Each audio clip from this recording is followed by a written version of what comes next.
Welcome to another episode of the Adrienne Ross Show, where sports and culture connect. The Indiana Fever did it again. Another win, this time against the Seattle Storm on Sunday, and count it, 5 wins in a row. 1, 2, 3, 4, 5 in a row. We're going to talk about it, get into it a little bit. But first, let's take a look at Caitlin Clark. I saw these clips actually from an account on YouTube called M. Coughlin. And we get to see here that Caitlin Clark is chomping at the bit to get back out there and play. And that's like almost literally chomping at the bit.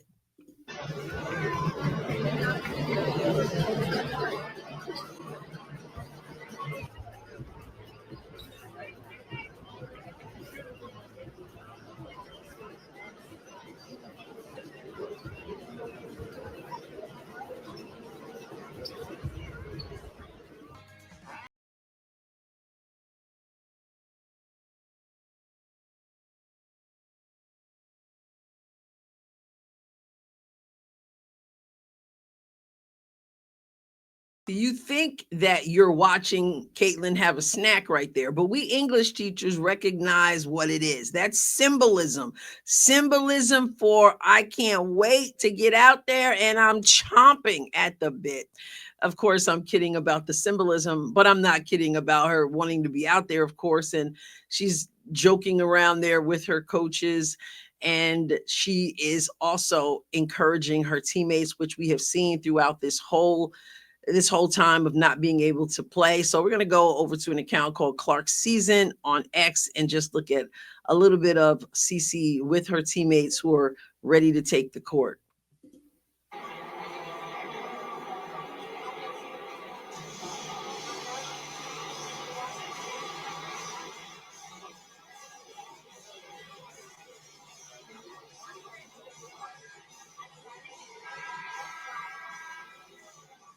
We are, of course, looking forward to seeing Caitlin when she's able to play again. In the meantime, she is, of course, every bit a part of what's going on with this team, every bit a part of the success.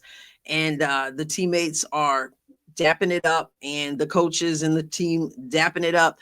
And that's what it's all about, focusing in, getting through adversity, weathering the storm, and beating the storm. But before we get to talking about that in more detail, we're going to go to the pregame conference and what Coach Stephanie White had to say about Caitlin. I'm also going to show you or talk to you more about an update I heard from Holly Rowe during the game. So we're going to the Indiana Fever's YouTube page.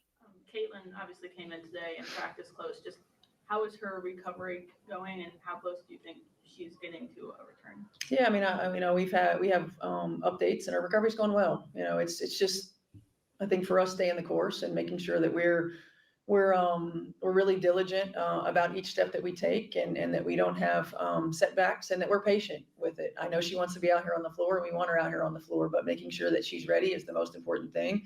I still don't know how far we are. We're going to take it one step at a time, one day at a time, and go from there. So just a little bit of an update there. As the reporter said, Caitlin Clark came in with practice clothes on. Some of you may have seen that. And also Holly Rowe during the game said for the past 4 or 5 days, Caitlin Clark has been engaged in full court work. So that's obviously an upgrade, I imagine. But yes, I echo Stephanie White. We as fans want to see her out there also. And of course, Caitlin wants to be out there. We just saw she's chomping at the bit. But patience is key. I believe it'll be sooner rather than later.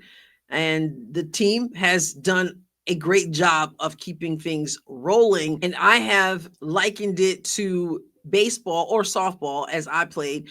And that is like when you're on deck, right? You're about to get that at bat, but there are 2 outs.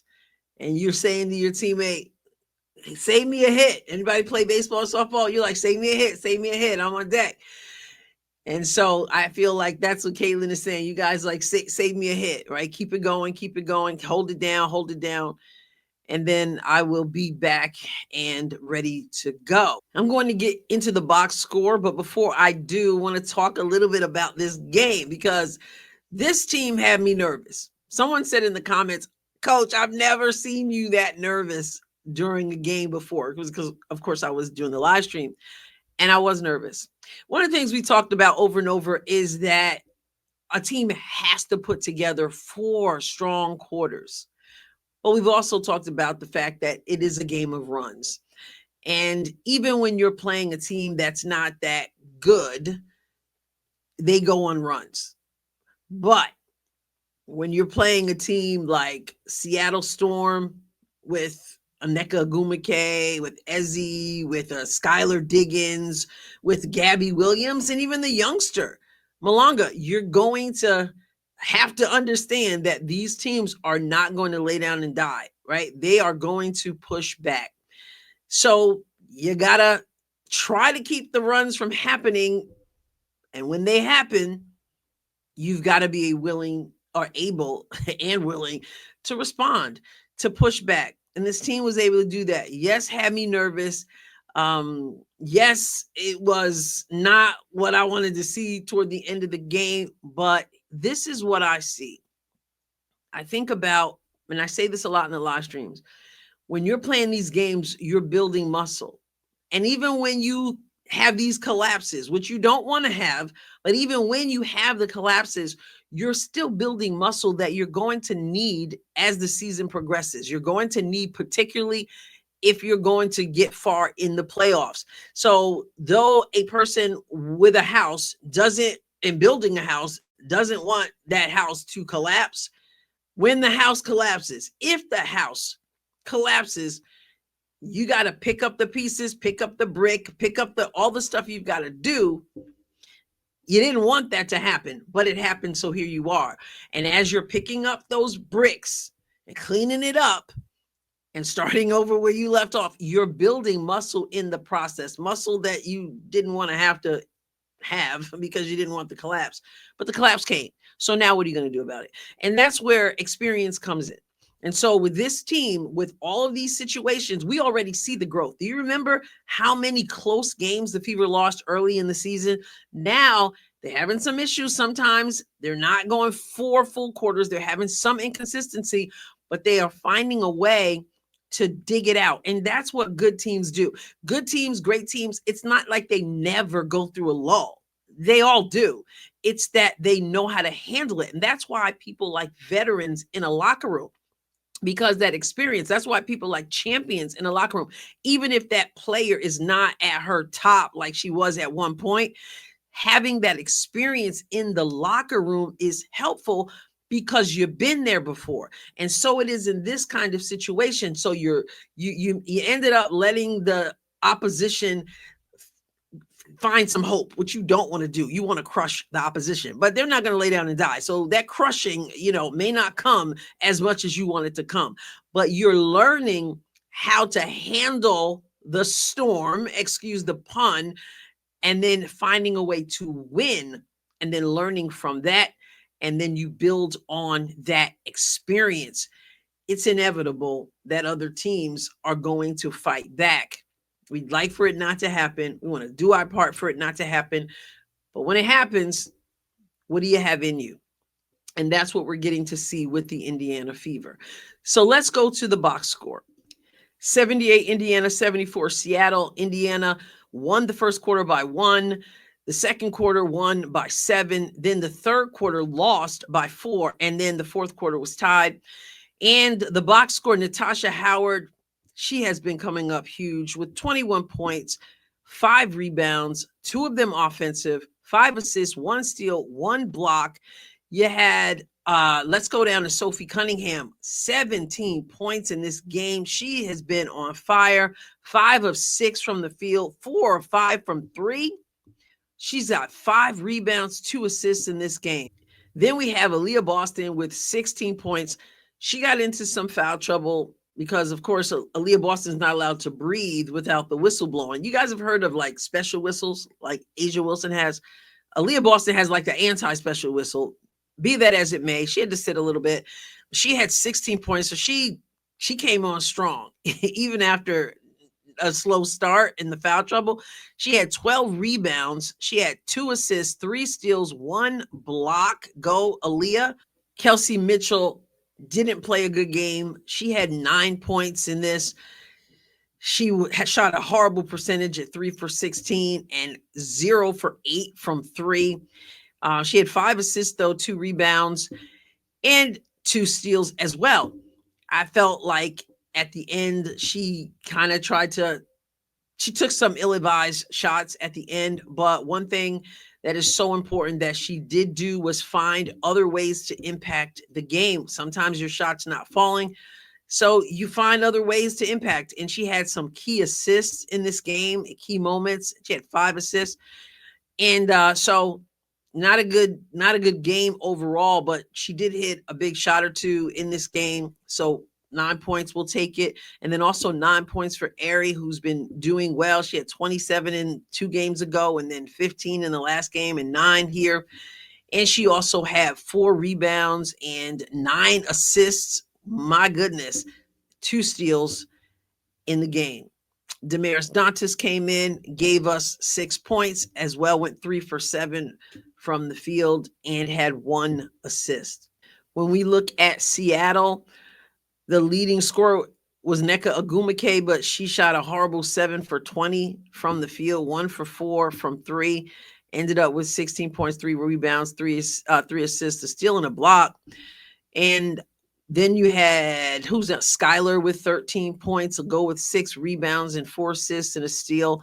Gabby Williams with 12 points, and she shot 5 for 9. She had 9 rebounds and 5 assists and a steal. And I got to shout out Malanga here, the 19-year-old. Where is she?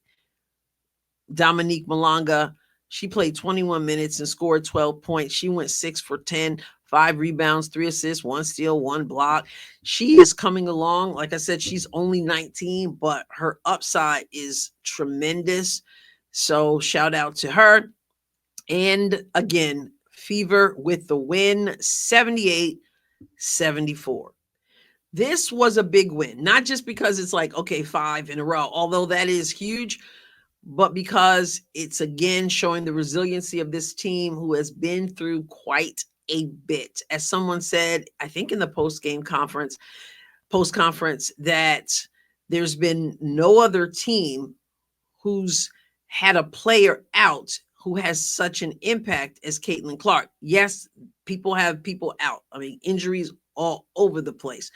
And now Minnesota has Nafisa Collier. I don't know what the status is on that, but that's a big blow to that team. But coming into this game, there's been no team that has had to play like Indiana has without the star player, and yet they've managed to stem the tide, handle the storm, 5-game winning streak.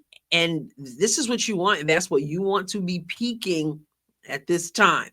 And it is tight in the standings. So let's take a look. Indiana helped itself on Sunday because the other teams that we need to kind of help us along in the standings, like we're like, okay, we need you to lose, Atlanta. We need you to lose so-and-so.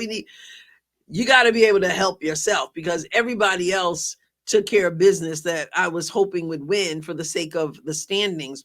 But Indiana helped Indiana's self by beating Seattle. LA helped Indiana the game before in that by beating Seattle in double overtime. And that helped Indiana move up. And then now Indiana had to face Seattle, and Indiana took care of business there. Let's just look at the standings really quickly. I just want to show you how tight this is. So obviously Minnesota is first. Minnesota is 5.5 games up above New York. New York has had a 4-game losing streak, I think, and finally turned it around against Connecticut after losing to Connecticut the previous game.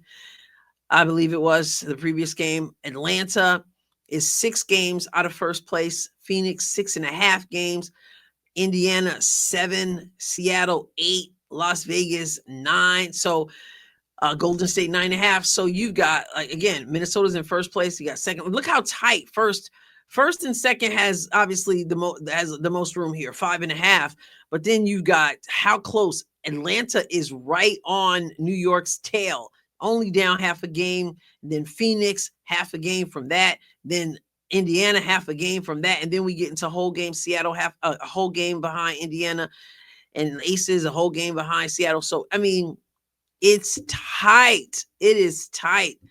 So every win matters. Every game is important all the time, of course. But right now, in August, with the standings as tight as they are, it's extra, extra important to pay attention to details and get every win. So congratulations to Indiana on the 5th straight win, going for 6 on Tuesday. Was it perfect? It rarely is. But what it was a team that found a way to win. Even when things seem to be collapsing, when you got to pick up the pieces, you're building muscle. You're building experience, which is paving the way for you to do what you want to do, which is to contend for a championship. I do intend to go live, God willing, on Tuesday for that 6th win. That's what we're hoping for. And also, for those of you who hung out with me on the second channel last night on Adrienne Ross Squared, had an amazing time with 3 of my best friends. We laughed, and then we got serious, and then we had Freedom. You guys know Freedom Runner. We had him come on and talk from the man's perspective. Check it out if you haven't done so yet, and also subscribe to the channel over there. It's Adrienne Ross Squared, where I square off from A to Z. Also, hit the thumbs up for this video. Subscribe if you haven't done it. I will catch you next time, God willing. God bless you abundantly.